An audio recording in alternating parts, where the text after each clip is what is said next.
Hi friends, ಎಲ್ರಿಗೂ ನಮಸ್ಕಾರ. ಮಹಾಶಿವನ ಆಶೀರ್ವಾದ ಪಡೆಯುವುದಕ್ಕೆ ನಾವು ಶಿವರಾತ್ರಿ ಹಬ್ಬವನ್ನು ಆಚರಣೆ ಮಾಡ್ತೀವಿ. ಪ್ರತಿ ವರ್ಷ ಮಾಘ ಮಾಸದಲ್ಲಿ ಕೃಷ್ಣ ಪಕ್ಷದಲ್ಲಿ ಬರುವ ಚತುರ್ಥಿ ದಿನ ಮಹಾಶಿವರಾತ್ರಿ ಹಬ್ಬ ಆಚರಣೆ ಮಾಡ್ತೀವಿ. ಶಿವ ಅಂದರೆ ಮಂಗಳ ಅಂತ ಅರ್ಥ. ಆ ಪರಮಶಿವನ ಅನುಗ್ರಹ ಪಡೆಯಲು ಮುಖ್ಯವಾದ ಹಬ್ಬ ಈ ಮಹಾಶಿವರಾತ್ರಿ. ಈ ಮಾಘ ಮಾಸದಲ್ಲಿ ಯಾವ ದಿನ ಬಂದಿದೆ, ಆ ದಿನ ಪಾಲಿಸಬೇಕಾದ ನಿಯಮಗಳು, ಪೂಜೆ ಯಾವ ರೀತಿ ಮಾಡ್ಕೋಬೇಕು ಅನ್ನೋ ವಿಷಯಗಳ ಬಗ್ಗೆ ಈ ವಿಡಿಯೋದಲ್ಲಿ ತಿಳಿದುಕೊಳ್ಳೋಣ. ವಿಡಿಯೋ ಇಷ್ಟ ಆಗಿದರೆ ಪ್ಲೀಸ್ ಲೈಕ್ ಮಾಡಿ, ಚಾನಲನ್ನು ಸಬ್ಸ್ಕ್ರೈಬ್ ಮಾಡ್ಕೊಳ್ಳಿ.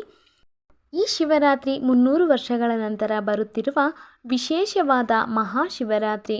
ಮಾಘ ಮಾಸದಲ್ಲಿ ಕೃಷ್ಣ ಪಕ್ಷದಲ್ಲಿ ಲಿಂಗೋದ್ಭವ ನಡೆದಿದೆ.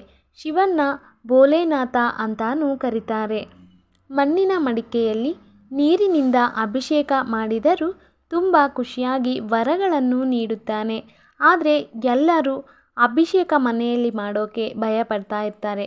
ಅಂಥವರು ದೇವಸ್ಥಾನದಲ್ಲಿ ಅಭಿಷೇಕವನ್ನು ಮಾಡಿಸಬಹುದು.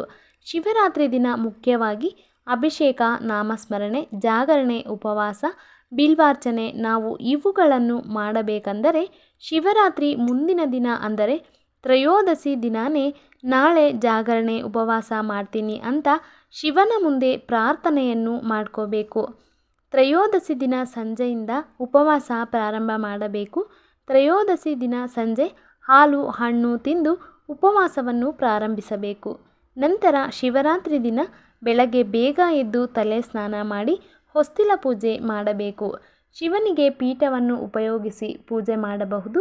ಇಲ್ಲ ಅಂದರೆ ದೇವರ ಮನೆಯಲ್ಲಿ ಪೂಜೆ ಮಾಡ್ಕೋಬಹುದು. ಲಿಂಗೋದ್ಭವ ಆಗಿದ್ದು ಚತುರ್ದಶಿ ದಿನ ಅರ್ಧರಾತ್ರಿ, ಹಾಗಾಗಿ ನಾವು ರಾತ್ರಿಯೆಲ್ಲ ಜಾಗರಣೆ ಮಾಡ್ಕೋಬೇಕು.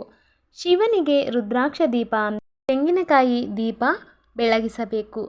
ರುದ್ರಾಕ್ಷಿ ಇಲ್ಲ ಅಂದರೆ ಹಿಟ್ಟಿನ ದೀಪಾರಾಧನೆ ಮಾಡ್ಕೋಬೇಕು. ರುದ್ರಾಕ್ಷ ದೀಪಾರಾಧನೆ ಅಂದರೆ ರುದ್ರಾಕ್ಷಿ ಅಥವಾ ರುದ್ರಾಕ್ಷಿ ಹಾರವನ್ನು ತಗೊಂಡು ಒಂದು ಪ್ಲೇಟಲ್ಲಿ ಇಡಬೇಕು. ರುದ್ರಾಕ್ಷಿ ಮೇಲೆ ಆಗಲಿ ಮಧ್ಯದಲ್ಲಿ ಆಗಲಿ ಹಿಟ್ಟಿನ ದೀಪವನ್ನು ಇಟ್ಟು ಅದರಲ್ಲಿ ದೀಪಾರಾಧನೆ ಮಾಡ್ಕೋಬೇಕು. ಈ ರುದ್ರಾಕ್ಷಿಗಳನ್ನು ಮತ್ತೆ ನಾವು ಪೂಜೆಯಲ್ಲಿ ಉಪಯೋಗಿಸಬಹುದು. ಅಕ್ಕಿ ಹಿಟ್ಟಿನಿಂದ ದೀಪ ರೆಡಿ ಮಾಡಿಕೊಂಡು ಗಂಧ ಕುಂಕುಮದಿಂದ ಅಲಂಕರಣೆ ಮಾಡಿಕೊಂಡು ಈ ದೀಪಾರಾಧನೆ ಮಾಡಬೇಕು. ಈ ದೀಪಾರಾಧನೆ ಮಾಡುವುದರಿಂದ ಪಾಪಗಳು, ಸಕಲ ದೋಷಗಳು ಪರಿಹಾರ ಆಗುತ್ತೆ ಅಂತ ಹೇಳ್ತಾರೆ. ಶಿವರಾತ್ರಿ ದಿನ ಉಪವಾಸ ಜಾಗರಣೆ ಮಾಡುವವರು ಶಿವರಾತ್ರಿ ದಿನ ಸ್ವಲ್ಪ ಮುಖ್ಯವಾದ ನಿಯಮಗಳನ್ನು ಪಾಲಿಸಬೇಕು. ಪರಕೆ ಮಂಚ ಮುಟ್ಟಬಾರದು. ಬಾಚಿಣಿಗೆಯಿಂದ ತಲೆಯನ್ನು ಬಾಚಬಾರದು. ಶಾಂಪೂ ಯೂಸ್ ಮಾಡಬಾರದು. ನೆಲದ ಮೇಲೆ ಚಾಪೆಯ ಮೇಲೆ ಕುಳಿತುಕೊಳ್ಳಬೇಕು. ಮಧ್ಯಾಹ್ನ ಮಲಗಬಾರದು. ಶಿವನಾಮ ಸ್ಮರಣೆ ಮಾಡ್ತಾ ಇರಬೇಕು.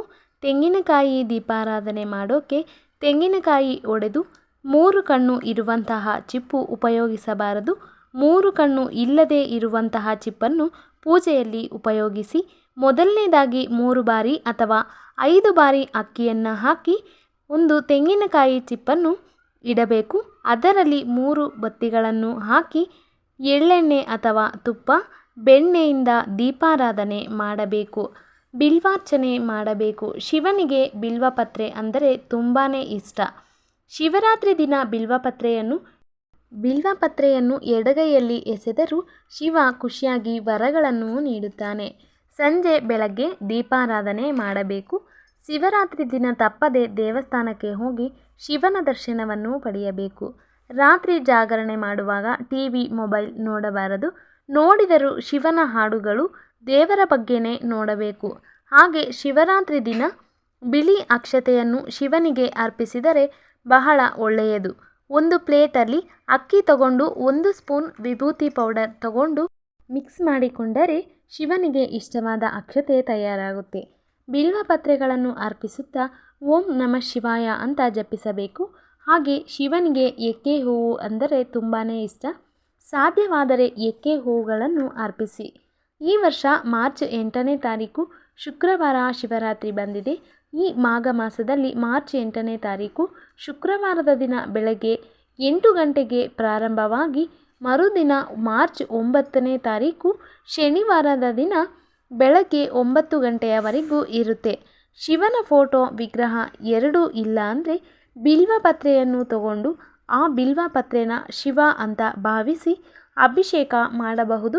ಅಭಿಷೇಕ ಮಾಡಿದ ದ್ರವ್ಯಗಳನ್ನು ತೀರ್ಥವಾಗಿ ಸ್ವೀಕರಿಸಿ ದೀಪಾರಾಧನೆ ಆದ ನಂತರ ಧೂಪ ತೋರಿಸಿ ನೈವೇದ್ಯ ಸಮರ್ಪಿಸಿ.